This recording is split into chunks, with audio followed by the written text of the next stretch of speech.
Oba, oba, oba! E aí, minha gente? Tranquilidade? Maravilha, maravilha. Que bom. Que bom, que bom, que bom. Então é o seguinte. Vamos lá. Como eu falei, a gente terminou aí. A gente veio pro Brasil, né?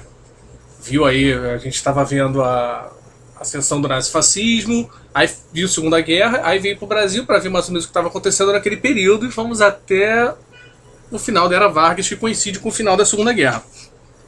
Não é isso? Então agora a gente vai começar a estudar a Guerra Fria. Essa semana será toda sobre Guerra Fria. Aqui nessa primeira aula a gente vai estudar, né, o início da Guerra Fria, como começou, como foi motivado e tal. Depois na segunda aula a gente vai ver a corrida armamentista e a corrida espacial, a coisa da propaganda, toda a espionagem, tudo que era feito aí durante a Guerra Fria. E na terceira aula a gente vai ver a Guerra Fria no mundo. Então a gente vai ver a Revolução Chinesa, a Revolução lá na União Soviética, né, a sequência lá, a gente vai ver a Revolução Cubana, enfim, algumas coisas que vão acontecer aí, tá? Mas então vamos lá, que eu não posso demorar muito para começar, porque tem muita coisa para falar. Então hoje, como eu já falei para vocês, a gente vai dar uma olhada na divisão do mundo, né? Como é que o mundo ficou dividido aí, como é que ele ficou bipolarizado. Vamos começar lembrando que no final da guerra foram feitas algumas conferências, né? A conferência de Yalta, a conferência de Potsdam, né? E outras conferências. Mas eu quero destacar essas duas aqui, porque a conferência de Yalta foi a que deixou a Europa Oriental sob influência da União Soviética, né, já que ela veio libertando esses países do domínio nazista, e aí ela acabou ficando com a influência nela. Mas a conferência de Potsdam foi mais tensa, porque havia uma questão de se dividir a Alemanha e principalmente dividir Berlim. E aí Inglaterra, França, Estados Unidos e a União Soviética tiveram uma certa tensão ali, principalmente Estados Unidos e União Soviética, né? E dentro desse contexto, aí, durante essa conferência de Potsdam, durante toda essa discussão, os Estados Unidos foram lançar a bomba atômica, as duas bombas atômicas. O que nos faz, né, afirmar que esse lançamento das bombas atômicas, principalmente duas cidades que não eram tão participativas do conflito, né? Eram cidades mais rurais, não se tinha batalhas nesse território. Por que essas cidades foram escolhidas para receber a bomba atômica? Porque o interessante para os Estados Unidos era demonstrar o que eles tinham e o que fazia, né? Olha, a gente tem essa bomba, olha só o que ela faz. E no meio de negociações para ter influência em países, né? E tal. Então isso aí faz com que eles consigam uma certa vantagem nessa divisão da Alemanha, né? Logo depois disso, a gente tem um discurso do presidente Truman, presidente dos Estados Unidos, na época, que teria inaugurado a doutrina Truman. E, para muitos historiadores, é o discurso que começa a Guerra Fria. Porque nesse discurso, ele defende que os Estados Unidos sejam os guardiões da liberdade do mundo. Entendeu? Contra né, os demônios soviéticos. Então é a tentativa deles de colocar a influência deles, né, que vai acabar se provando muito eficaz, uma influência cultural, uma influência política, econômica e tudo mais. Então nesse discurso é o que o Truman defende, esse posicionamento americano de guardião da liberdade dos povos do mundo contra a União Soviética, e aí teria inaugurado a Guerra Fria. Certo?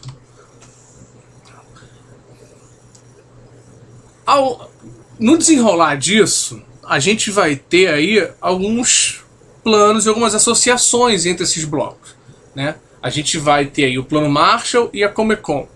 Né? O Plano Marshall é um programa criado pelo secretário acho que de defesa americano, ou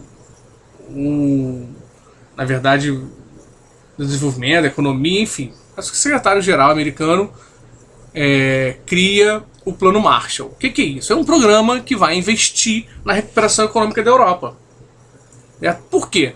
Porque se os Estados Unidos chegarem na Europa e ajudarem, eles afastam a influência soviética da Europa, porque a Europa vai se recuperando mais rápido, e ao se recuperar, ela também passa a ter condição de consumir a produção americana, que é a produção que consegue ainda no mundo, né, produzir em larga escala, porque a Europa está completamente destruída. E qual é o parque industrial que está funcionando aí, né, a pleno de vapores? O americano. Até o Brasil, nessa época, tem uma grande demanda industrial, porque a Europa não tem, né, cara? Está destruída. Então os Estados Unidos queriam repor essa capacidade europeia. Por outro lado, a União Soviética vai fazer a mesma coisa com os países sob sua influência. Vai criar a Comecon, que é também a mesma coisa, um programa de investimento, recuperação econômica, a Europa, tá? Os países socialistas, para também recuperar esses países, para que eles pudessem também, enfim, né, se recuperar e fortalecer o bloco socialista também. Além dessa associação, a gente tem essas outras duas, que já não são econômicas, são militares. Né? Você tem um mundo sob um momento de tensão militar entre duas superpotências. Lembrando a vocês que a União Soviética consegue o desenvolvimento da sua bomba atômica em 55.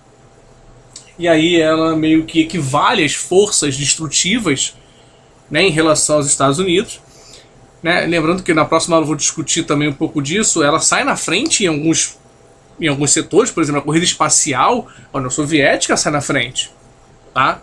Então a gente vai ter aí uma série de planos, de corridas para mostrar quem era mais capaz, quem era mais forte, quem era mais enfim, quem era melhor que o outro, né? O capitalismo ou o socialismo. E cria-se a OTAN, que é uma aliança militar dos países capitalistas, a Organização do Tratado do Atlântico Norte, para se defenderem de qualquer ataque que porventura algum desses países pudesse sofrer. Então qualquer ataque a qualquer país membro da OTAN era um ataque à OTAN inteira e ela reagiria. Tá? E o Pacto de Varsóvia é a mesma coisa, só que dos socialistas. Tá? Qualquer país socialista que sofresse algum tipo de ataque de algum país capitalista seria um ataque a todo o Pacto de Varsóvia. Tá? E isso coloca aí, consolida a ideia de cortina de ferro. O que seria essa cortina de ferro? Seria isso aqui, ó, essa linha que separa a Europa entre os países capitalistas aqui no Ocidente, né, e os países socialistas aqui no Oriente. E aí teria uma cortina de ferro que separaria mesmo. Você não conseguia passar de um lado para o outro. Era bem difícil. Claro, não conseguia. Claro, conseguia. Mas assim, era um clima de muita paranoia que parava na Europa. Tinha muita espionagem, sim. Porque como esses países precisavam mostrar sempre que eram superiores um ao outro, né, os blocos, ficava aí uma coisa de tentar descobrir o que o país está fazendo, o que não está, quem está saindo na frente, o que um está desenvolvendo de novo que o outro não tem, enfim. Então era aí esse clima também de Guerra Fria muito paranoico, né? E aí você tinha essa cortina de ferro, que não era nada, era uma linha imaginária, tá? Não é igual o Muro de Berlim que eu vou falar daqui a pouco. Era uma linha imaginária que dividia aí os países capitalistas e socialistas. E a Alemanha, tá, que a gente falou dela, já mostrei isso em outra aula, mas a divisão, né? Aqui é a Inglaterra, o verde é a França, e aqui os Estados Unidos, que formaram a República Federal Alemã, e aqui o lado, esse pedaço aqui ficou com a União Soviética, tá? Formando a República Democrática Alemã. E aqui a cidade de Berlim, ó, esse pontinho aqui também é dividida dessa forma. Tá? França, Inglaterra, Estados Unidos, e aqui União Soviética. Lembrando que depois esses países acabam abandonando isso aqui, né? Fica tudo com os Estados Unidos e o outro lado com a União Soviética. Aqui sim, ó, vai rolar o Muro de Berlim, tá? E o que é o muro? O muro é o seguinte: o Stalin estava muito preocupado com a comunicação entre os dois lados, tá? E aí, por conta de uma crise econômica do lado soviético, você tem muitas pessoas saindo do lado soviético e indo para o lado capitalista. Isso começou a preocupar o Stalin, que aí, eu acho que já no governo do Khrushchev, o Khrushchev então vai e autoriza, né? Começa a construção de um muro. E é um muro mesmo, tá? Do dia pra noite a cidade foi dividida. A cidade de Berlim era só aqui nessa cidade aqui que tinha esse muro. A cidade de Berlim é dividida, ok? E não se passa do lado oriental pro lado ocidental. Algumas famílias ficaram divididas mesmo, porque da noite pro dia passa um muro dividindo o seu bairro pro bairro do outro. Muitas pessoas ficaram décadas sem se ver, só foram se ver depois que o muro caiu lá em 89. Tá? Então é terrível isso. Terrível, terrível, terrível. A Guerra Fria produziu coisas muito terríveis. Tá? A gente vai... em termos de paranoia, em termos dessas coisas assim, de separar a família e tudo mais. Tá? E aí é isso. Tá? A gente vai ver ainda outros dois subprodutos muito grandes que são filhos da Guerra Fria, que eu falei, a corrida armamentista, que você tinha que ter sempre uma arma mais poderosa que o outro para mostrar sua superioridade sobre o outro, né, e tentar deixar o outro ali, né, com receio, ou recuar da sua influência.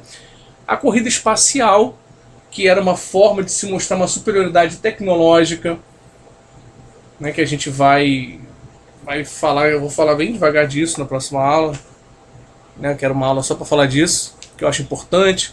A coisa da propaganda também, que os Estados Unidos vão fazer isso de uma forma muito eficaz, criando personagens da cultura popular, popularizando a sua cultura, né, através de seus filmes. Eles vão desenvolver e vão expandir a sua ideia de superioridade, a sua ideia de, enfim, de superioridade em relação à União Soviética. Tá ok? De resto, minha gente, é isso aí, ó. Faça os exercícios, assistam às aulas, levem suas dúvidas para a live, ok? E a gente se vê, ok? Até a próxima aí, rapaziada. Um abração.